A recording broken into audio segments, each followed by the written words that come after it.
Загадениот воздух во Скопје и останатите градови не е креиран сам по себе, само заради тоа што е котлина и има магла во зима. Ова загадување е создадено од човечката рака.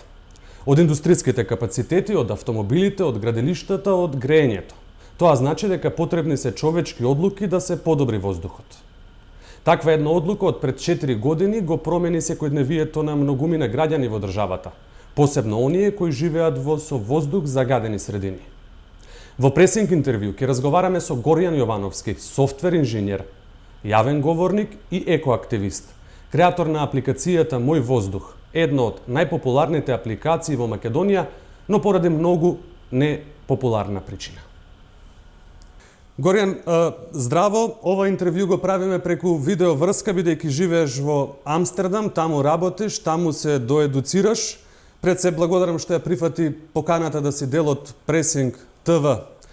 Предпоставувам дека за тебе е ништо ново да бидеш актуелен во овој период од сезоната.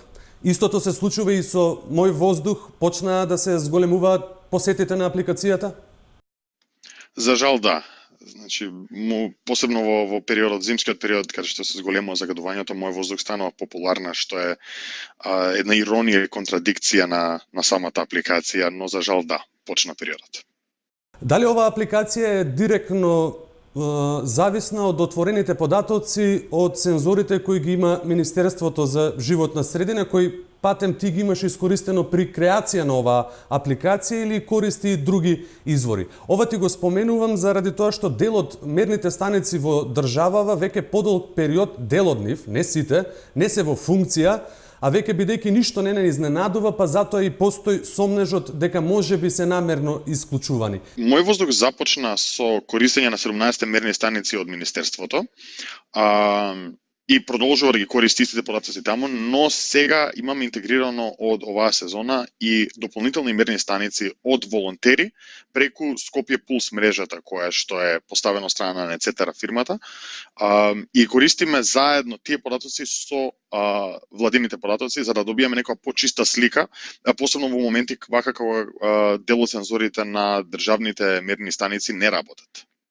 Што велат бројките од Мој воздух? Колку дена загаден воздух годишно дишат во просек македонците и земејќи во предвид минатата година 2017 и каде или на која мерна станица загадувањето е највисоко и во кој период од денот?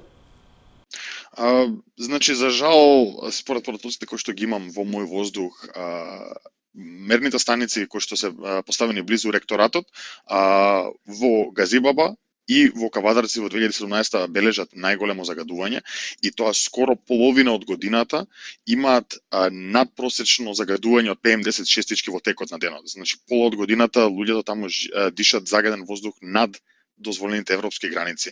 Но и другите станици не се воопшто за фалење. Од Куманово, Лисичи, Карпош, Тетово, Битола, Кичево, Центар, сите се над 100 дена загадување. Буквално сите мерни станици лани покажа загадување над дозволеното од 35 дена во Европа. Сите беа над тие 35 дена, единствено Лазарополе бележи само 3 дена загадување.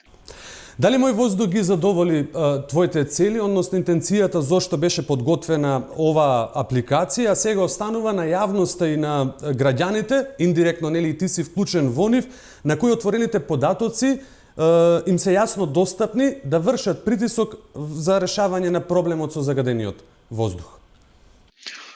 Мој воздух ја започна својата цел, дека ја завршил не би рекол, посебно бидејќи еден дел од идејата на апликацијата беше да се информираат граѓаните за состојбата на воздухот, да добијат полесен пристап до овие отворени податоци, но и другиот дел од идејата на Мој воздух кој што се уште работам е да ги мотивирам граѓаните да всушност превземат нешто за овој проблем, бидејќи да, сега може да споделиме слики на Facebook и да напишеме љути статуси, но доколку не излеземе на протест или доколку не директно се конфронтираме со политичарите, работите не верувам дека многу ќе се сменат. Ги спомена политичарите, дали Горјан тука ја гледа тежината на решавање на проблемот со загадениот воздух? Ке институциите? Голем дел да. Значи, институциите се должни да го сериозно го сватат овој проблем. Мислам, сега Светската здравствена организација и Европската агенција ја обележа Македонија како најзагадена земја во Европа, што е, мислам, многу жална слика за нашата држава. И верувам дека институциите мораат сериозно да се го сватат овој проблем, дека нема бегање од загадувањето или нема покривање на истото, туку треба да се почнат конкретни, вистински мерки кои што се применуваат и во другите европски градови. Не треба ние да ги измислиме, туку може едноставно да ги примениме тие кои што се таму, зашто на крајот сите дишеме ист воздух. Дали ние или политичарите, нема бегање од тоа. Дали тоа беше една од целите на поставувањето на политичкиот бројач на ветувањата на дадени од властите за време на локалните избори против загадувањето и што овој бројач покажува во моментов? Значи да, идејата на бројачот беше да се подигне политичката свест или политичката одговорност од страна на политичарите, да не бидат само чисто дадени ветувања, туку нешто да се превзема околу истите. За жал, според податоците кои што јас располагам од градот Скопје и од оваа коалицијата меѓу кои што беше склучен овој договор, до сега само едно од 39 барања е целосно исполнето. Други барања се започнати, да, но за жал немаме конкретни информации од градот Скопје за прогресот на овие барања, иако ние го имаме тоа побарано директно од нив. Така да целата идеја на овој бројач беше баш да се даде една јасна слика колку од овие ветувања навистина се исполнуваат, бидејќи една од главните цели, мислам дека во таа предизборна кампања беше дека градот ќе стане зелен или ќе биде најзелен во Европа, кој што за жал сликата не е баш таква. Сметаш ли дека казните се решение на проблемот со загадениот воздух? Паричните казни се еден дел од решението. Да, значи ако збориме за фирми загадувачи, значи правни лица кои што свесно го загадуваат воздухот, тогаш да, тие треба парично се казнат. Али тие парични казни според мене треба да бидат многу поголеми. Прво и основно за да сватат овие правни лица или овие фирми дека загадувањето не е опција едноставно. Но тоа е само еден дел од целата слагалица, зашто знаеме дека ова загадување доаѓа од загревањето, од старите автомобили, од фабриките, од депониите. Така да тоа е само еден мал дел од слагалицата и само казни не верувам дека ќе го решат овој проблем. Тога што предлага Горјан за решавање на овој проблем? Или, еве, живееш веќе 3 години во Амстердам, иако сметам дека таму немате, претпоставувам, проблем со загадениот воздух, но како овие практики би можеле да ги имплементираме или кои практики би можеле да ги имплементираме за решавање на овој проблем во Македонија?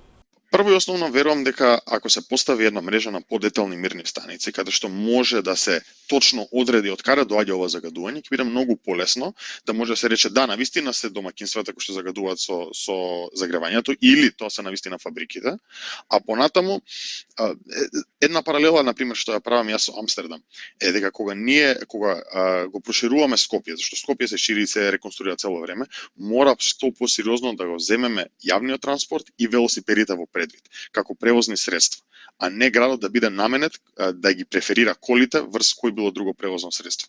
На тој начин може полека да смениме и нашата навика за користење на автомобили цело време во нешто позелено како Амстердам, кој што е европскиот град на точаците. Пред кратко те прашам што те натери да направиш апликацијата Мој воздух? Повеќе натежна Горјан софтвер инженерот или Горјан екоактивистот? Тоа всушност беше склоп на двете. Мојот екоактивизам постоеше уште поодамна, но можев да го склопам заедно со мојата техничка страна, целата моја техничко знаење и да добиам еден производ кој што ќе ги соедини тие две страни и ќе проба на еден начин да подигне свеста кај народот, бидејќи како што се шалиме со пријателите пред Мој воздух, мирисот во текот на зимата велевме дека е баш мирис на зима, многу романтично, но дознавме дека тоа е всушност смог. Ги достигна ли апликацијата твоите очекувања кога ја креираше? Беше свесен дека ќе има толков импакт помеѓу граѓанството? Воопшто не. Апликацијата ја креирав како едноставен проект да научам да правам апликации. Таа беше мојата прва апликација за мобилни телефони. И воопшто не очекував дека ќе се случи ваков бум како што настана, што беше изненадување за мене. Од позитивната страна ми се допаѓа навистина што многу луѓе ја користат и многу луѓе се поинформирани дека Мој воздух, дека воздухот е загаден надвор, но би се надевал, иако е контрадикторно, да се намали бројот на корисници на Мој воздух и дај Боже на еден ден да можам ја да исклучам кога воздухот навистина надвор ќе биде чист и ќе нема никаква потреба од мерни станици или од мој воздух. Да се навдеваме дека е така. Горијан, ти благодарам за ова интервју за Пресинг ТВ кој ни го овозможи преку видео врска од Амстердам. Ти посакувам многу успех во твојата работа и во се она што и понатаму ќе го работиш, па да се слушаме и да се гледаме само за убави работи. Ви благодарам и на вас за поканата.